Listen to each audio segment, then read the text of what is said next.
How to create Facebook posts in Canva. So first go to Canva, and then now here there are two ways here that you can do this. First is you can create one from scratch or just use the template. So when you're creating one from scratch, you can just click on create here at the top left and then look for Facebook post.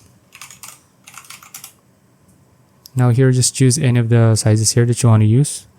So for example, you want to use this one, click on that, and then you can begin creating your Facebook post from scratch. Okay, so let's say you want to use templates. You can just click on templates here at the left side, then search for Facebook post. Once you're here, you can just see all of the templates here. Just choose any one of them.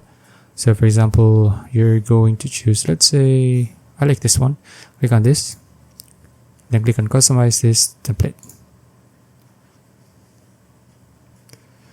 Okay, now once you're here, you can just begin changing the background, changing the photos here, and then adding your own text. As you can see, there is an watermark here because I don't have a Canva Pro, but if you do have one, you won't see any of the watermarks here. Okay, so don't worry about it. So just use any of the elements that are free if you don't have a Canva Pro.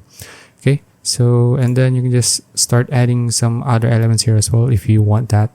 And then after that, you can just download this and just post it on your Facebook. Okay, so that's it. If you found this video useful, please like and subscribe for more videos like this. See you in the next one.